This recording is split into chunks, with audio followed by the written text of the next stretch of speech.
Je rêvais d'être un grand cuisinier, mais disons pas un grand cuisinier ou être lié ça au succès ou à une renommée, mais plutôt à mon propre métier, quoi. Et c'est en voulant apprendre que pour finir, ben, les choses se sont faites comme elles sont maintenant.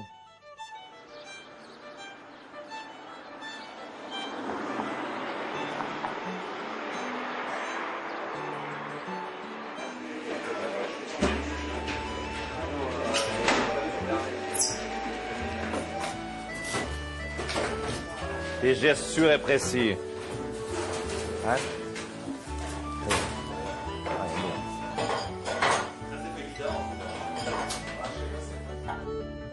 C'est le travail de chaque cuisinier, c'est de respecter ses saisons, respecter les produits de chaque saison et donner aussi la chance aux espèces, par exemple aux poissons de se renouveler. Je crois que ça c'est très très important. On veut tout toute l'année et je trouve que c'est grave. On va les goûter. C'est la gariguette. Elles sont pas si mal.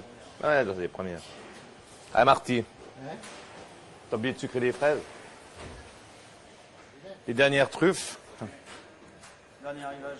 Moins goûteux qu'au début. Hein. Ouais. Le mois de décembre, elle était quand même assez bien, je trouve. Ouais, décembre.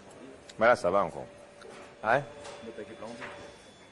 Quand j'étais un peu plus jeune cuisinier, enfin, plus jeune cuisinier, j'avais tendance à trop en mettre. Et maintenant, plus j'avance, plus j'ai envie d'épurer la cuisine pour arriver vraiment à l'essentiel du goût et un juste équilibre. Si les gens viennent manger chez nous ou dans un restaurant gastronomique, c'est justement pour découvrir des produits de saison, des produits qui sont rares, exceptionnels, leur proposer un menu qui soit équilibré et que les gens sortent de table bien, heureux, légers.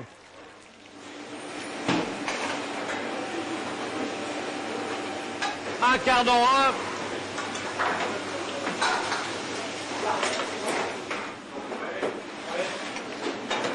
Et si vous trouvez un, deux plats qui marquent une existence, c'est pas mal. On n'a rien inventé.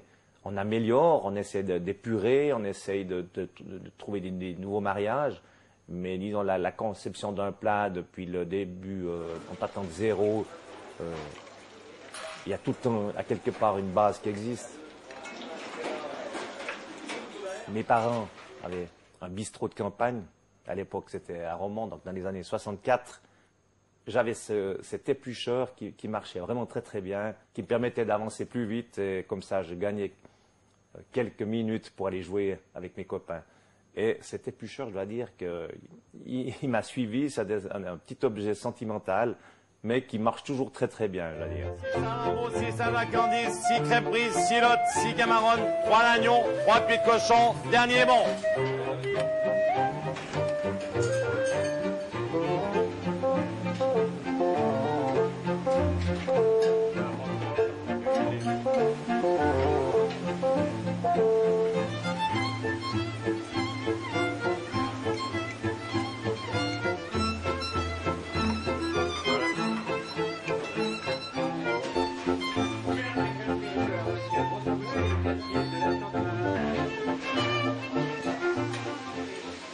C'est une équipe forte qui te permet d'avancer. Seul, je peux rien faire. Je suis là pour donner le ton, mais disons que c'est important d'avoir une équipe, d'avoir un team, et qu'eux sentent qu'il y a un patron qui soit dans la maison. Je crois que ça, c'est aussi très très important pour continuer à avancer et à s'améliorer.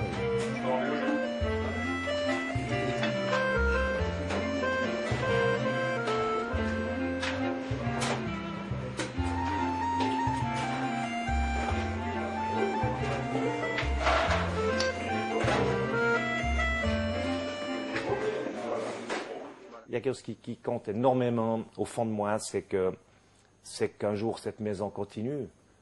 C'est ça un petit peu mon désir.